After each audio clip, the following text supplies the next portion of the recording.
ஆச்சி மசாலா. எந்த சமையலும் ருசி தேடும் ரகசியம் 20 ரூபாய். பிசிக்கல் ரிஃபைனிங் செய்யப்பட்ட SKM Poorna rice bran oil. Thiruvarur சுற்றுவட்டார பகுதிகளில் அடிக்கடி திருட்டு சம்பவங்கள் நடந்தன. தப்பளம்புலியூர், குன்னியூர், விளமல் கூட்டுறவு நகர் உள்ளிட்ட பல்வேறு பகுதிகளில் அதிக திருட்டுகள் பதிவாகின.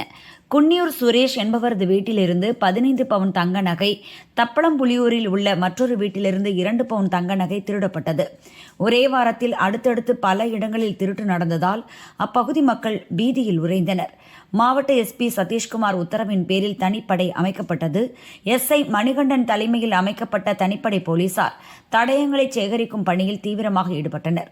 திருட்டு நடந்த அனைத்து வீடுகளிலும் மோப்பனாய் உதவியுடன் சோதனை நடத்தப்பட்டது. கைரேகை நிபுணர்களும் ஒவ்வொரு வீட்டிலும் மிகுந்த கவனத்துடன் அலசி ஆய்வு செய்தனர். குற்றவாளி எந்த ஆதாரமும் சிக்காத வகையில் கச்சிதமாக செயல்பட்டு இருந்தார். ஆரம்பகட்ட விசாரணையில் போலீசுக்கு எந்தவித துப்பும் கிடைக்கவில்லை. இதனால் குற்றவாளியை கண்டுபிடிப்பது பெரும் சவாலாக மாறியது. ஆனால் எல்லா இடங்களிலும் திருட்டு ஒரே பாணியில் இருப்பது மட்டும் தெளிவாக தெரிந்தது. ஒரே ஆள் அல்லது கும்பல்தான் எல்லா திருட்டு சம்பவங்களுக்கும் காரணம் என்பதை போலீசார் உறுதி செய்தனர்.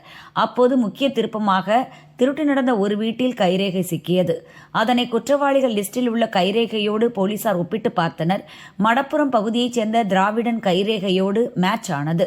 அவனை ரகசியமாக கண்காணித்த போலீசார் கைது செய்து விசாரணை மேற்கொண்டனர்.